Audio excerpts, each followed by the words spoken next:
Descendo-se a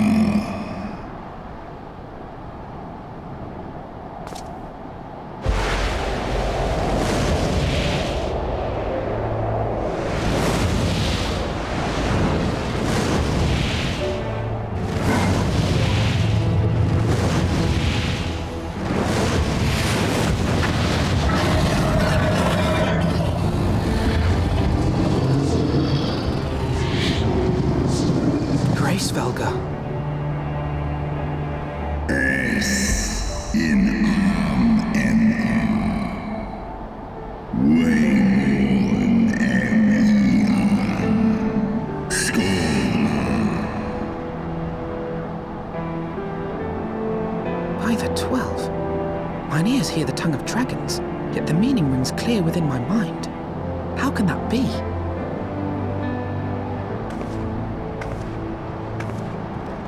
Svelga, do you not remember me? 'Twas I whom you found in Dravania. I who glimpsed the truth. The truth about your past. About Shiva.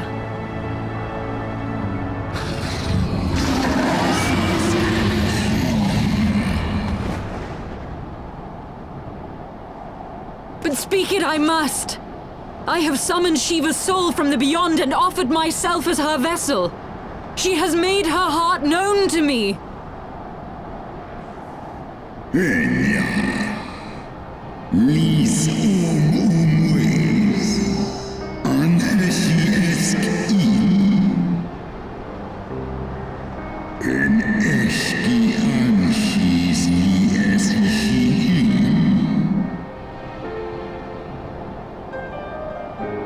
I have surrendered mine to her. Do you not see, my love? I am Shiva reborn. Angan.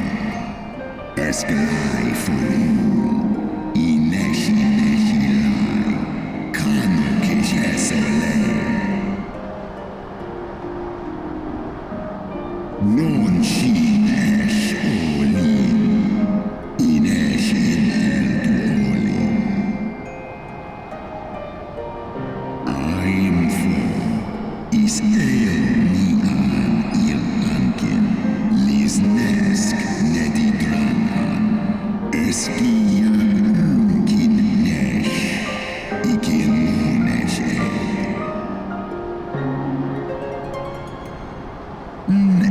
Esk esh et all. Esk esh easy least nice. Then the spirit that answered me. Ntene. Esh edi in esk in. Non esi somi shisi shi.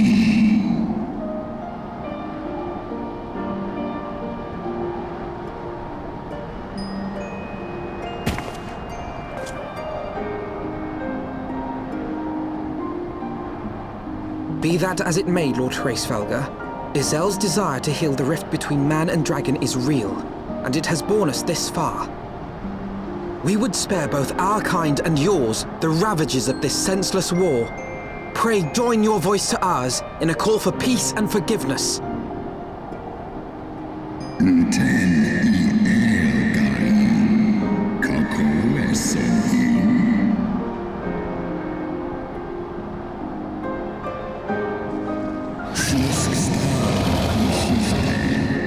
Stos in asai inos.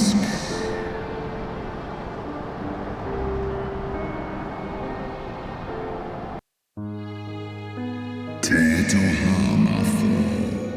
Eskain ison ul dran ul esk afashi.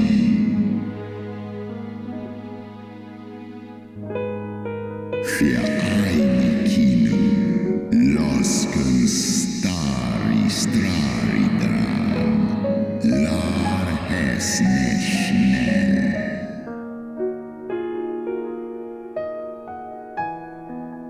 Toham aftan, feskdu foan istrasi, on lis el esta ithon.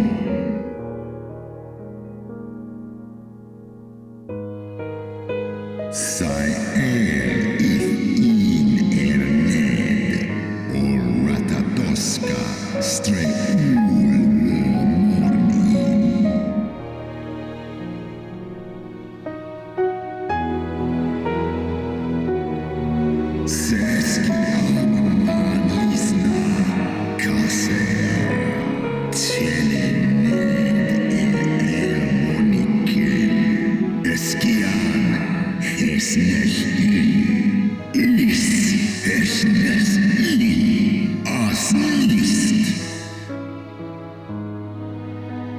Is lufta sit fra antu in. Kishan ish elra.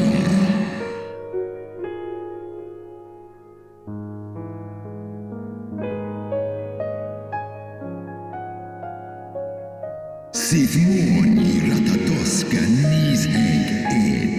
For always in dar. Kal Egmon thorn in Yui. Ale fe in leita. Borkin ushkin in. San es shisnishka. Stadrana moi. Snodoan kin. Utedama azmurnish.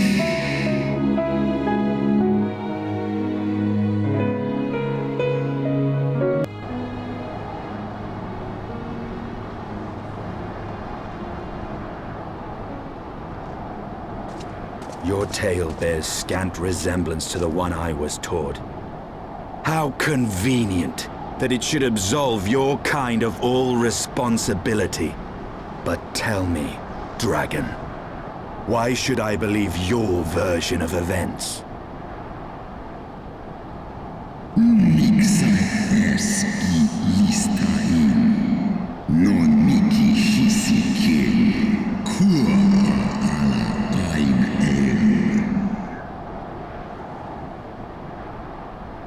Sai an ulsina an thornizeg. Non wo I alamon a. Skor esk mik I es. Nes so I ang on in. Do in an. Olodra.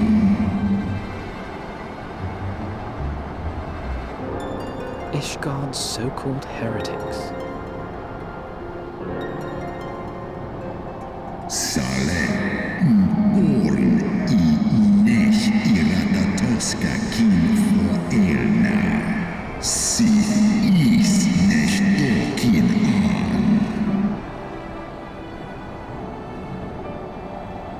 Then, the seed lies within us.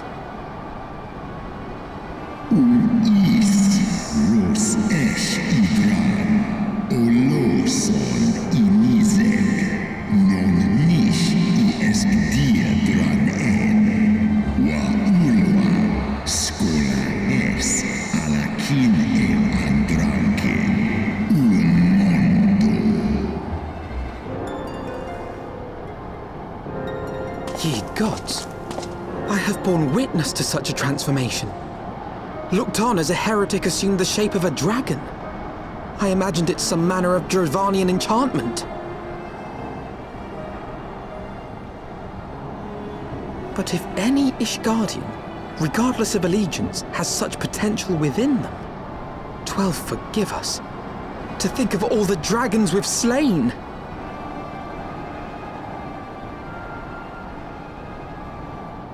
War ulmon ala an as drabo. Kawol smain kol su thrahal seskmoni. Se ang in kinizeg. Oft have I wondered why Nidhogg did not simply raze Ishgard to the ground. Now I have my answer. He has no intention of winning the Dragonsong War, for it is no war at all, but vengeance, an eternal requiem sung for his murdered sister. In ice in drabo. Ale inia in.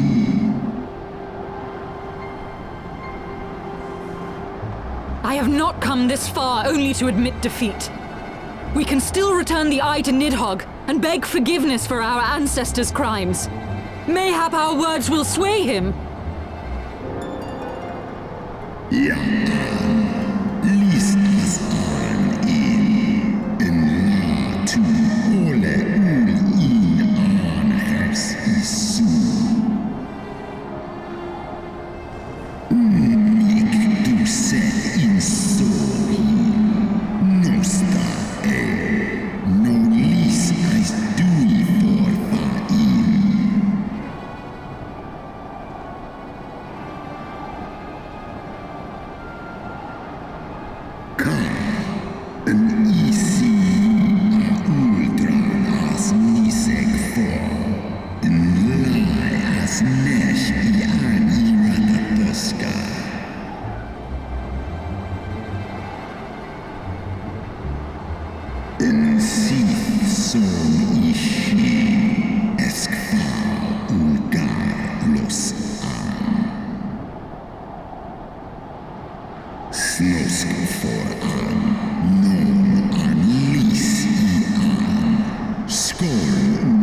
Well, what do you propose we do now?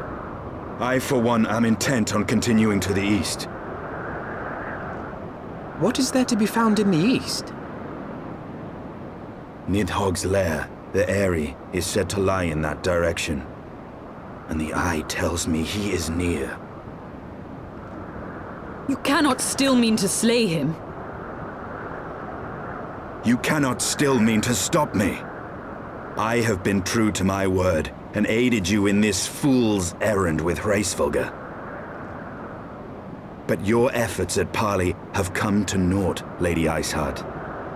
I would see Ishgard saved, and for that, Nidhogg must die.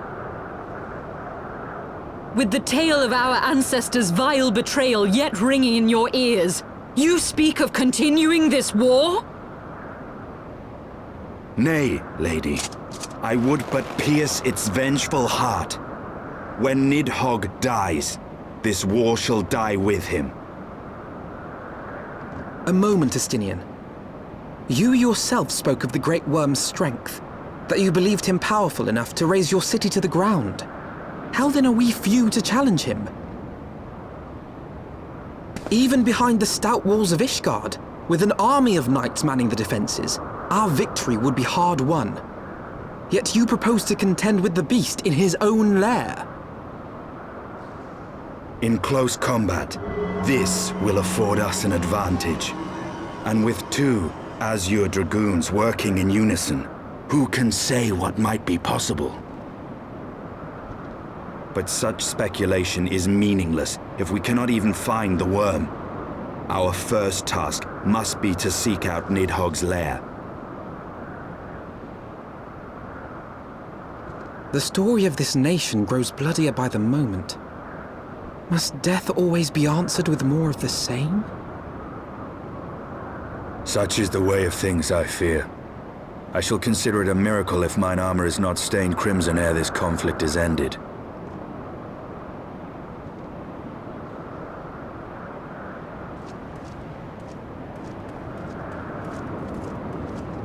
I should be blinded by my own lies.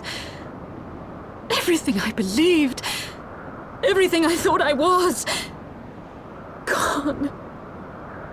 All gone.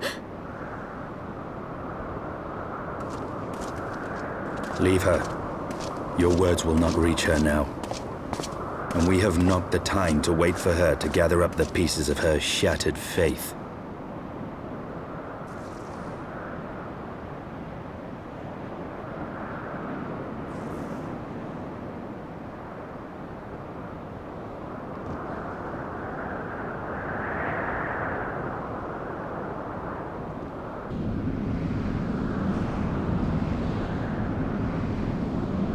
Is that it?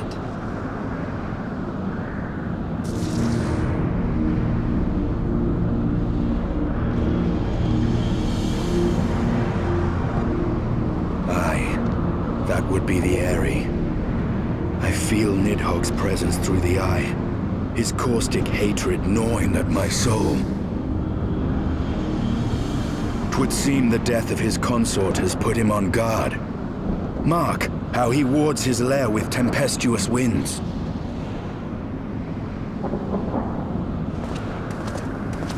A similar barrier once barred our entrance to the Primal Garuda's domain, until we discovered the means by which it could be penetrated.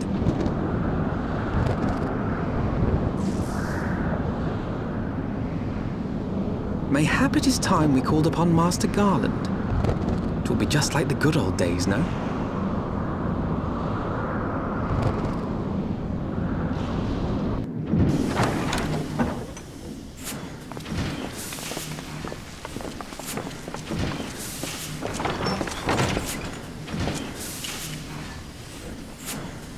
Feast your eyes upon our latest and greatest feat of engineering.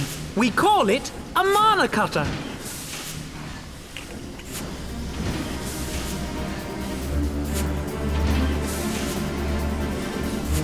After you put down Gaius, Wedge and me struck out on our own for a bit, and started work on the successor to the tiny Bronco.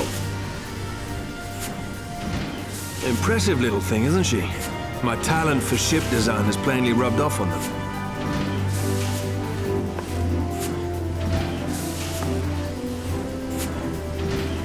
They've adapted the principles of corrupted crystal technology and constructed a mechanism which converts ether from its surroundings into elemental wind. Said wind is then harnessed by the specially engineered sails, providing the craft with propulsion and lift. All in all, a most elegant solution. I'm actually a little upset that I didn't think of it myself. The design does, however, come with one small flaw. The energy conversion ratio is bloody awful. To generate enough power to get you off the ground, you need to be in an area awash with predominantly wind-aspected ether. In other words, there are a few places you can fly, lots of places you can't. The new Ishgardian airship hasn't left the boys much time for tinkering, meaning it may be a while before this particular project takes off, if you'll forgive the pun.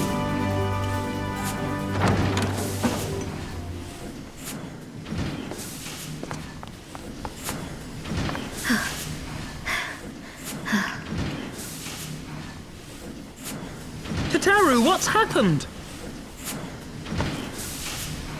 I've been looking all over for you. There's been word from Aldar. It's about Her Grace, the Sultana.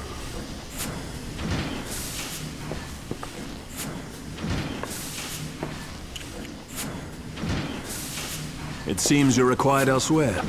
Leave the Mana Cutter with us. We'll see that she's airworthy and suitably equipped to slice through those winds.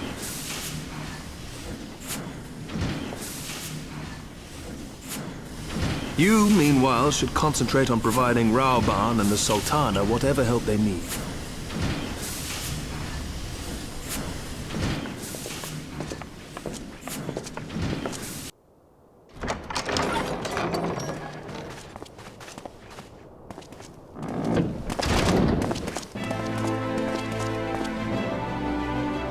Thank you for coming.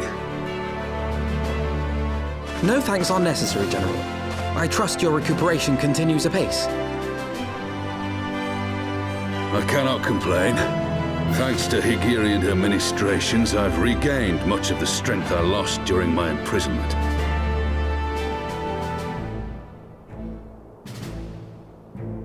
I gather you have made progress in the search for Her Grace. Aye, some good fortune at last. A few days past, Dulala informed us that a sizable shipment of alchemical supplies had been delivered to the palace.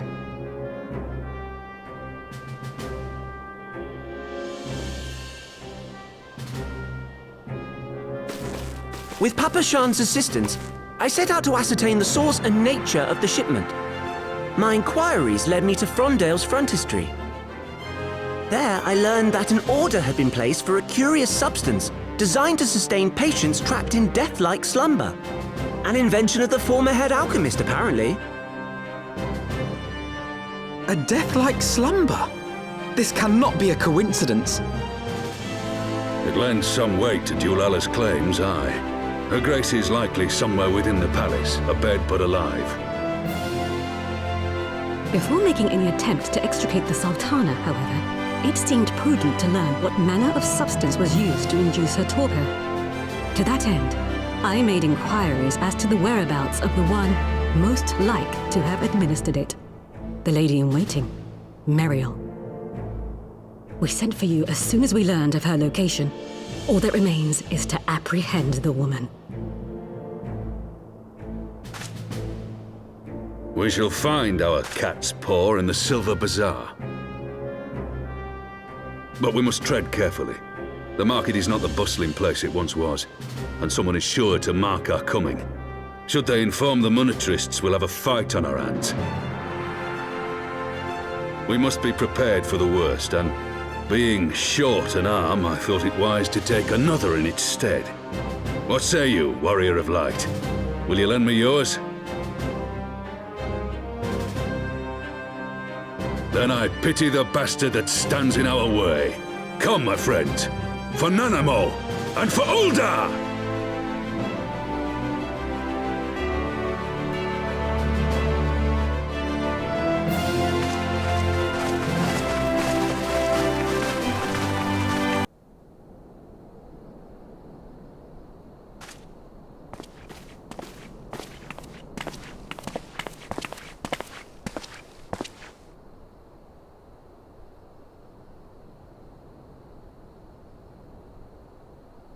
You are Meriel, the Sultana's former lady-in-waiting?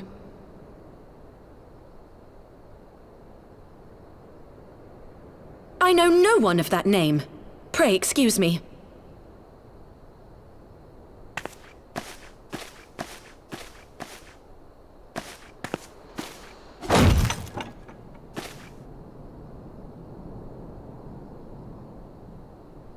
General Alden!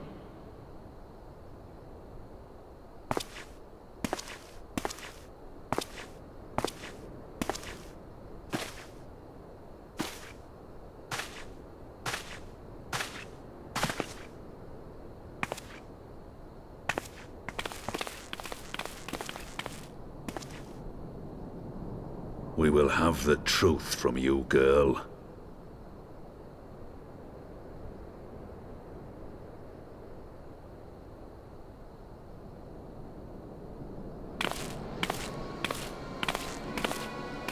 Mayhap it would be better coming from me.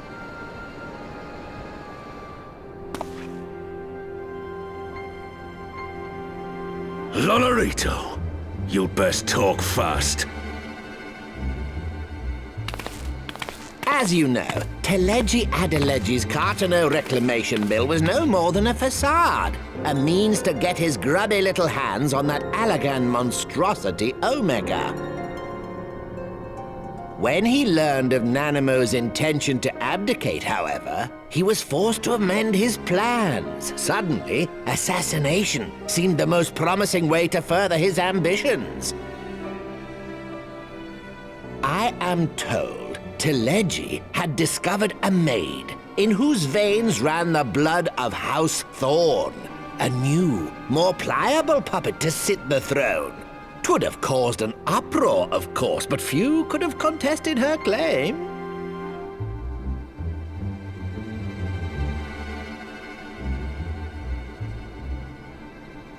'Twas plain that Teleji's wild machinations had outgrown our ability to control them. So I decided to usurp his scheme and left the fool to seal his own demise. And what of Nanamo? Oh, I have no desire to harm her grace. 'Twould profit me little to destabilize our government. Thus did I employ young Meriel here to administer a potent sleeping potion in place of a poison.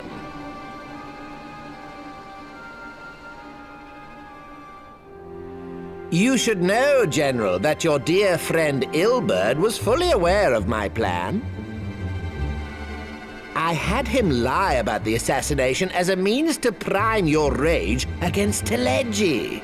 We weren't entirely sure how you would react, but things went rather better than expected.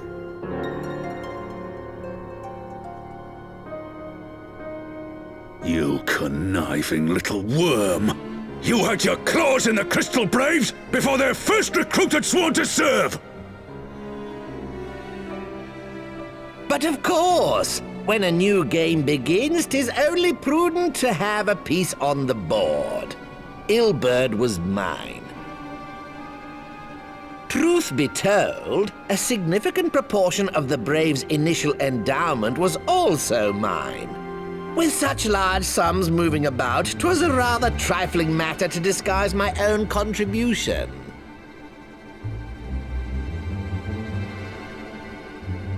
Ah, Ilberd. I secured his services with a promise to support his cause once my authority had been solidified. I swear, the man thinks of naught but prizing Alamigo from the grasp of the Empire. Unlike you, General, the poor fellow seems quite unable to forsake the land of his forefathers. Mayhap that's why he called you a traitor to your people and a disgrace to your homeland, amongst other things. What was it he always compared you to? Oh, yes, an overgrown lapdog begging for scraps at the Sultana's table. Oh, how we laughed. Alas, Ilbert's entertaining little outbursts eventually gave way to wearisome tirades, and the zealous brute became rather unruly. I had no wish to see you executed, you understand, but he would not take no for an answer. Rest assured, his employment with me has long since ended. Which brings us neatly to the present. What say you, General? Both you and the Sultana are alive. We have one corpse and one fugitive, and preparations have been made to restore your good name. Shall we cry quits and start again with a blank ledger? The hells we will! Do you honestly expect me to forgive and forget? After all you've done? You're guilty of high treason! Stay your blade, Master Alden. You yourself are not innocent. Or have you forgotten your own crime in executing Teleggi Adeleggi without trial? Though you acted out of loyalty to the Sultana, such deeds are in violation of both the word and spirit of the law.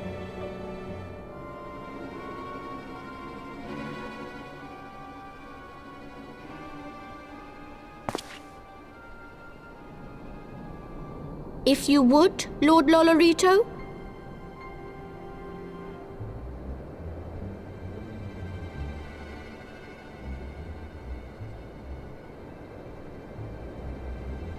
This potion will wake the Sultana from her slumber. Consider it a gesture of conciliation. You will find Her Grace resting comfortably within her private chambers. Should you doubt my word, I shall willingly accompany you to the palace as your hostage.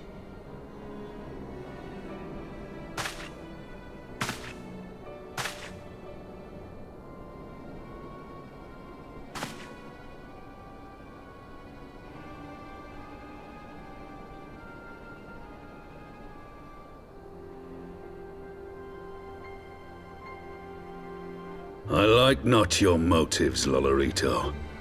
But you saved the Sultana's life, and for that, you have my gratitude.